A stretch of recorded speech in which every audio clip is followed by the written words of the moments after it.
une régularisation, notamment qu'il puisse obtenir son droit de travail. Et on a déposé à plusieurs moments des demandes en préfecture, à chaque fois avec des promesses d'embauche. Et comme ça arrive à beaucoup de gens, ces promesses d'embauche, elles sont refusées par la préfecture. Et là, la dernière fois qu'on a déposé une promesse d'embauche, qui était du coup chez quelqu'un qui est maraîcher, qui était prêt à l'embaucher, la préfecture a envoyé du coup l'inspection du travail, qui a donné un avis favorable pour que Abdoulaye puisse aller travailler là-bas. Et la préfecture, en plus de refuser, a mis du coup une OQTF, qui est une obligation de quitter le territoire français, et ainsi qu'une IRTF, qui est une interdiction de retour sur le territoire français. En gros, si c'est appliqué, Abdoulaye il pourra plus obtenir quoi que ce soit ici. Donc l'idée, c'est qu'on a lancé un recours avec un avocat d'Amiens afin de casser la décision de la préfecture. Et du coup, on a commencé à s'organiser, notamment depuis que, entre le temps où la décision devait être prise par la préfecture, en fait, Abdoulaye a trouvé du travail par le biais de la compagnie Isis, qui est représentée ici par Quentin, qui est son collègue. Voilà. Et avec Quentin, Léa et quelques-uns, on a réfléchi à comment on pouvait soutenir cette démarche de recours. Et du coup, on a mis en place une pétition et on a mis en place la mobilisation d'aujourd'hui. Donc déjà, merci aux gens qui se sont déplacés pour venir soutenir Abdoulaye, en sachant que c'est un soutien pour une personne et que c'est une problématique qui concerne beaucoup de gens. En ce moment, ça devient terrible, c'est-à-dire on en est presque dans les associations à se dire qu'il ne faut plus déposer de demandes, même pour travailler, parce que quasiment systématiquement, les demandeurs se retrouvent avec des obligations de quitter le territoire et ça devient impossible. Voilà. Ce que je ne sais pas exactement. Oui, donc voilà, Abdoulaye, c'est mon collègue de travail. On a travaillé ensemble, là, ça fait 2 mois qu'on travaille ensemble et on était vraiment comment on dit, interdit de voir qu'il avait reçu cette OQTF et cette IRTF. Et pour nous, c'était impensable en fait qu'on le laisse se débrouiller avec ces problèmes administratifs en fait, qui sont des problèmes énormes, parce qu'Abdoulaye, il a depuis 8 ans pour essayer de trouver une place, et ça commence à il fait toutes les démarches pour y arriver, etc. Enfin, du coup, Guillaume a parlé de ça. Et là, qu'on lui coupe l'herbe sous le pied, en fait, pour des motifs qui ne tiennent pas la route, et qui ne tiennent même pas la route, en fait, d'après les règles républicaines d'intégration, etc., pour lesquelles moi j'ai des gros doutes, mais au moins, même de ce point de vue-là, en fait, il y a déjà des contradictions, en fait, de la part de la préfecture par rapport à la décision d'Abdoulaye. Donc c'est vraiment du non-sens, en fait, de A à Z, c'est de l'hypocrisie totale. Ce qu'on a entendu surtout, c'est qu'en fait Emmanuel Macron essaye de reprendre un petit peu la main sur le côté sécuritaire de son mandat, parce qu'il y a beaucoup de disputes sur son aile droite, et donc par rapport à Le Pen, par rapport à Xavier Bertrand, etc., et que les présidentielles sont l'année prochaine. Donc il faut montrer qu'on est intraitable, et c'est ce que disent les associations qui s'occupent des personnes sans papier, c'est qu'en ce moment, en fait, tout est refusé, même sans étude des dossiers. Donc en fait, quand on parle d'état de droit, on parle de rien du tout, c'est vraiment du vent. C'est au moment en fait, où on a besoin d'appliquer des règles de manière stricte, on dit c'est l'état de droit, mais en fait, on s'en contrecarre dès qu'il y a besoin en fait, de faire des concessions politiques, de montrer qu'on est plus à droite que son concurrent qui risque de prendre sa place. Bref, Abdoulaye, il est là. L'année dernière, au mois d'août, il y a le préfet qui est passé à la compagnie Isis, donc pour visiter la compagnie. Il a fait un tour avec sa petite garde rapprochée. Ils sont arrivés en voiture noire, etc. Ils ont fait le tour du parc, visité les lieux pour les colonies apprenantes. Et le préfet, qui a apparemment une réputation de quelqu'un d'un peu froid, était très sympathique. Il nous a beaucoup complimenté. Il a dit que le lieu était vraiment génial, que ce qu'on faisait, c'était vraiment génial. Et il est reparti en disant que voilà, si on entendait parler de la compagnie ZIS, il fallait continuer d'en parler parce que c'était une belle aventure. Donc, merci Monsieur le Préfet. Et alors voilà, il ne faut pas oublier que nous, la compagnie ZIS, elle ne se construit pas toute seule, elle se construit avec plein de monde qui passe, et notamment des étrangers. On a tout le temps des étrangers. Aujourd'hui, à la compagnie, je ne sais pas combien il y a de nationalités, mais je pense qu'il y en a une dizaine différentes. Et donc voilà, des Colombiens, des Mexicains, des Argentins, des Allemands, des Américains, et je bluffe pas, il y a vraiment tout ce monde-là en ce moment. Et puis avant, il y avait des Cambodgiens, des Vietnamiens, Japonais, voilà, ça n'arrête pas. Et puis, il y a des Éthiopiens, un Guinéen qui était là, et voilà. Et du coup, Abdoulaye, il est là, et puis lui, on veut qu'il reste là. Donc, Monsieur le Préfet, voilà, sachez que la compagnie ZIS, elle se construit comme ça, avec tous ces gens qui viennent de l'étranger. Et puis, si vous voulez que ça dure, eh bien, il faut que Abdoulaye reste là.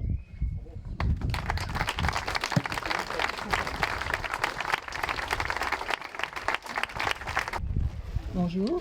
Là, nous sommes quelques-unes à représenter une association soissonnaise créée il y a 3 ans bientôt, qui s'appelle Réseau Entraide Exilés. Et depuis que Guillaume a fait connaissance d'Abdoulaye, nous avons aussi fait connaissance d'Abdoulaye en même temps.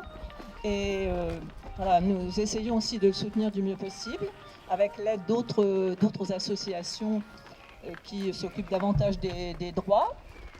Et c'est incompréhensible que maintenant, en plus de l'OQTF, on donne une IRTF, quoi.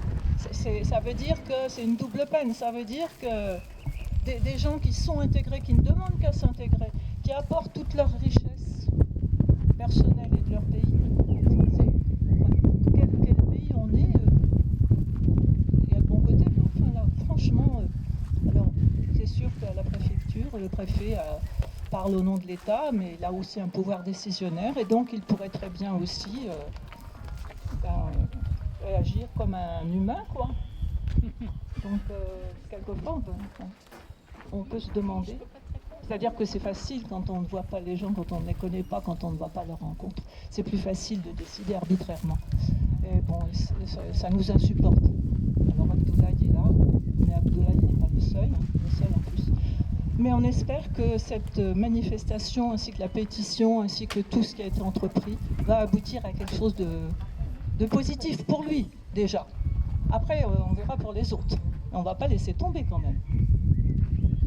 Voilà, je peux passer le micro à qui le veut.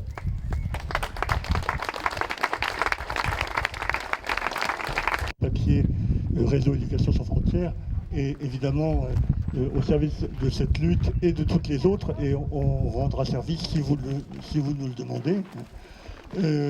Et parce que bon, c'est pas nous qui avons initié et c'est très bien que ça parte du plus profond de la société civile et de la compagnie ZIS.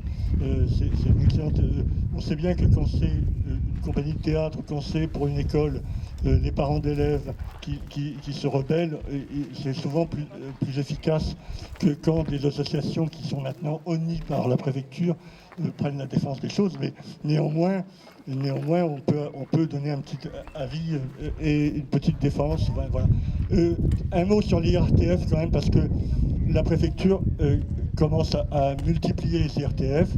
Et IRTF, ça veut dire qu'on crée dans l'Aisne une masse de gens non régularisables à jamais, hein, puisque l'IRTF normalement dure 2 ans, mais les 2 ans ne partent qu'à partir du moment où la personne a quitté le territoire français.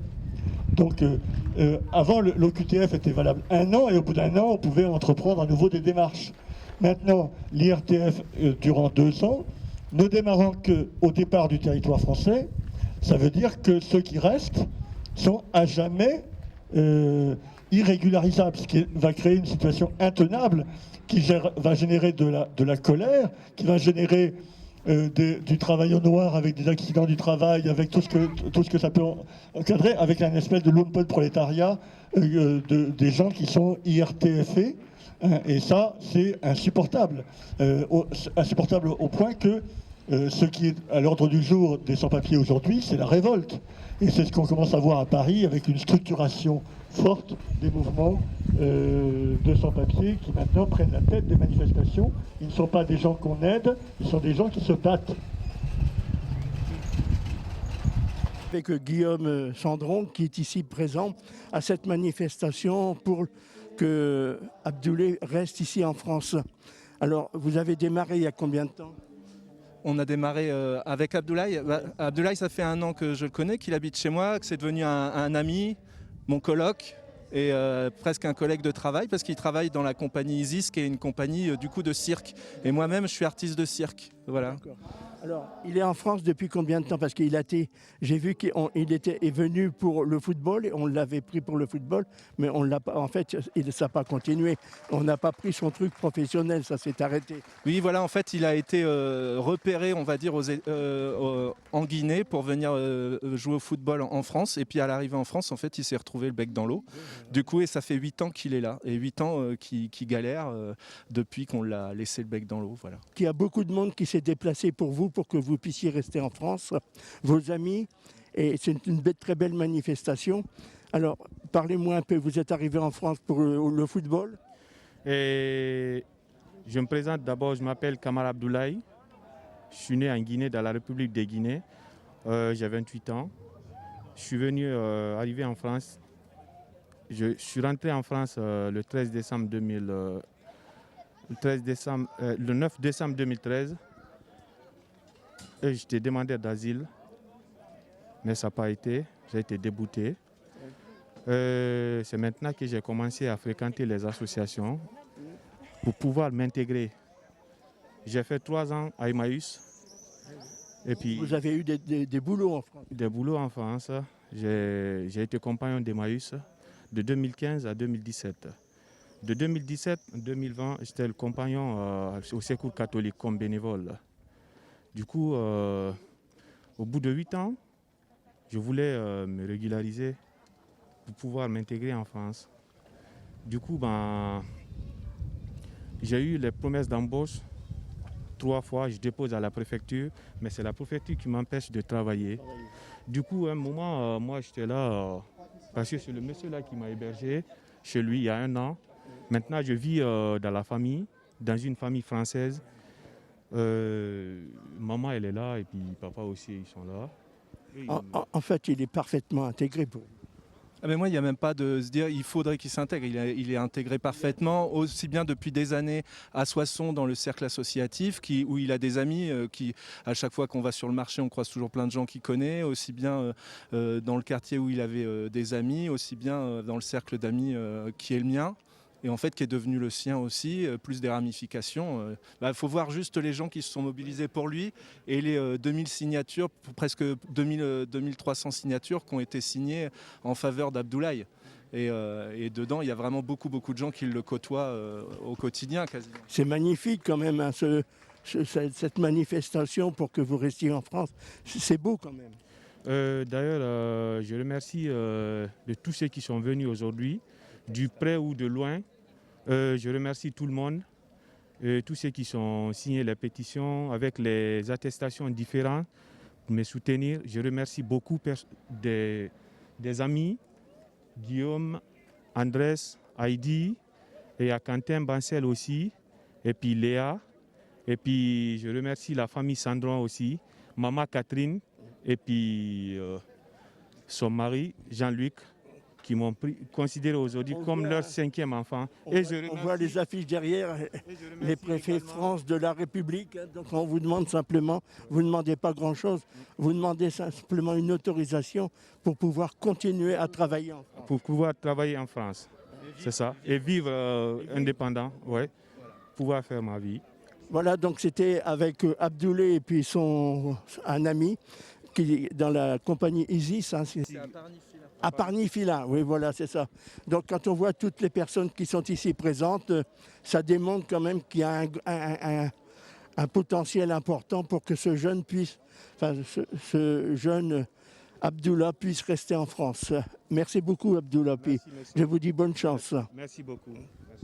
Voilà, donc maintenant je suis en compagnie de Michel Bulto, qui est ici présent à cette manifestation. Alors Michel, parlez-moi un tout petit peu de votre présence à cette manifestation. Je suis là en tant que vice-président du réseau d'entraide des exilés, une association qui a été créée à Soissons pour venir en aide et en accompagnement de tous les exilés qui ont des problèmes de logement, d'emploi, de revenus tout simplement. Et nous essayons de les accompagner, de vivre avec eux. Et nous avons actuellement environ une vingtaine d'étrangers de toute nationalité que nous accompagnons du mieux que nous le pouvons. C'est le cas aujourd'hui avec Abdoulaye, qui a spécifiquement un problème de papier, puisqu'il a malheureusement reçu une obligation de quitter le territoire, alors même qu'il avait une proposition de travail. Tout à fait. Et donc on est vraiment très très étonné de cette situation, alors que c'est un jeune qui veut à tout prix s'intégrer et qui est bénévole dans différentes associations. Merci Michel.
En juin chez notre fils aîné.